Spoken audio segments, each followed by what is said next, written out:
भवेतु सुखिनः सर्वे सन्तु निरामया सर्वे भद्राणि पश्यन्तु मा कश्चित् दुःखभाग् भवेत्। ॐ शान्ति सर्वे शान्ति सर्वे शान्ति सुखं भवेत्। ओम शांति शांति शांति। आदरणीय मंच और आज के सभा में उपस्थित अपने अपने फील्ड के अनुभवी मूर्त प्यारे भाइयों और हमारे आने वाले भविष्य के आधार और उद्धार मूर्त महान आत्मा। आज आत्मनिर्भर भारत की बातें हो रही है, तो पहले तो हम आत्मा को समझ ले, फिर भारत को समझ ले, फिर निर्भर हो जाए। तो आत्मा और भारत सिर्फ आर्थिक दृष्टिकोण से ही निर्भर होने की बातें नहीं है। स्किल्ड लोग ज्यादा डिप्रेशन में है। आज हम इकोनॉमिक के लेवल पे 5वें लेवल पे जा रहे हैं, 5वें नंबर पे आ रहे हैं।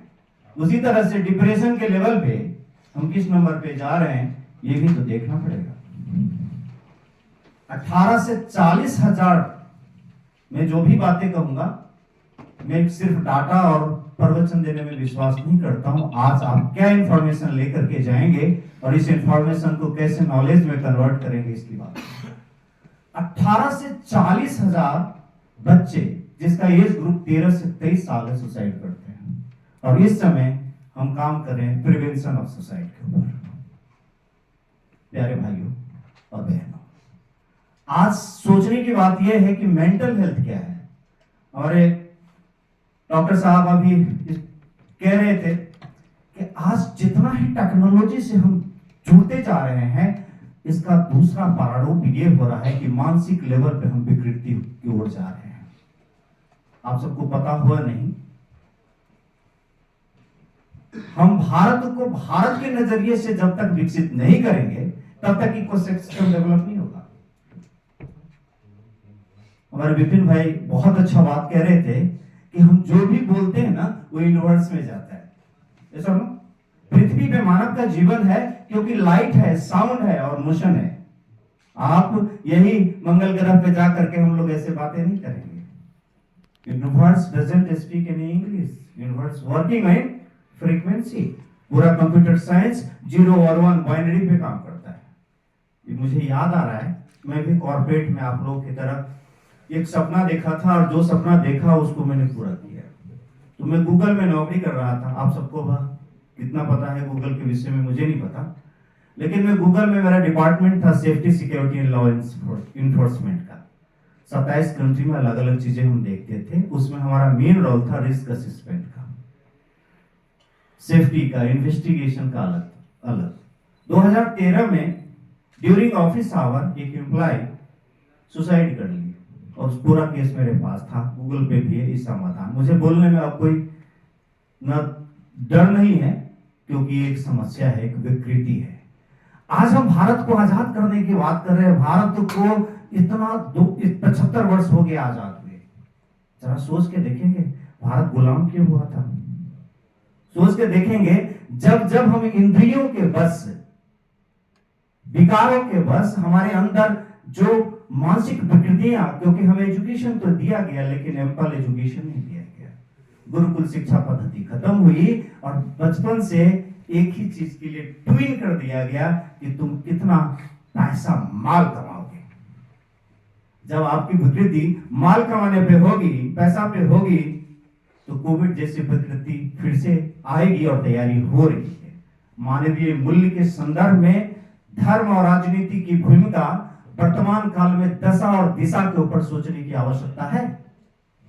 इतना ही नहीं, जब तक हम अपने ब्रेन को और माइंड को ट्रेंड नहीं करेंगे तब तक हम कितना भी सुने, इधर से सुने और वहीं से वहीं चला गया। लेक्चर, भाषण बहुत अच्छा लगता है, लेकिन जब प्रैक्टिकल में लास्ट में end of the last meeting में पता चले कि हम कर क्या रहे हैं, तो पता चला ढाक के 3 बात। एक लास्ट में बात कहना चाहूंगा, संसार ना 4 नियमों से चलती है, nominated, dominated, systematic and automatic. ये high level of spiritual consciousness है, और 4 सत्ता से मिलकर संसार चलता है। राजनीति, पॉलिटिकल पार्टी, बड़ा अप्रोच है, बोल रहे हैं, बहुत पावरफुल है। रिलीजन, धर्म और रिलीजन, विज्ञान और अध्यात्म। अब आपका अगर इनोवेशन वाला ब्रेन नहीं है, इनोवेटिव ब्रेन नहीं है कि मैं कौन हूं, मेरी इंटेलिजेंस क्या है, तो इसका मतलब एक ही है कि हम कंफ्यूज स्टेट ऑफ माइंड में हैं। तो इसलिए सबसे पहले खुद को समझना पड़ेगा कि leader can not be created, it can be discovered. How? आप हर एक चीज में अच्छे नहीं हो सकते, लेकिन किसी खास चीज में अच्छे हो सकते हैं। और खास चीज क्या है, मैं उसी पे काम करता हूं। तो कॉर्पोरेट में 2 तरह के टेस्ट होते, पहले एक तरह का टेस्ट होते हैं जिसको साइकोमेट्रिक टेस्ट करते हैं। साइकोमेट्रिक टेस्ट होता है, आपको 200 क्वेश्चन दे दिया आपके प्रेजेंस ऑफ माइंड में, फेस रीड करके आपको निकाल के दे दूंगा बिना आपके साइकोमेट्रिक का, क्योंकि अब आर्टिफिशियल इंटेलिजेंस आ गई। लेकिन आर्टिफिशियल इंटेलिजेंस से पहले कितने को पता है कि 8 तरह की इंटेलिजेंस आपके अंदर ही है? आप में से कितने को पता है IQ, EQ, 2 चीजें तो पता है, लेकिन CQ और AQ के विषय में कौन बात करेगा? क्रिएटिव क्वोशिएंट के विषय में कौन बात करेगा? एडवर्स क्वोशिएंट के विषय में कौन बात करेगा? एडवर्स क्वोशिएंट का मतलब क्या होता है कि आपकी परिस्थितियां जो आई है उस समय में आप किस तरह का बिहेव करते हैं। आपके अंदर एडवर्स सहन करने की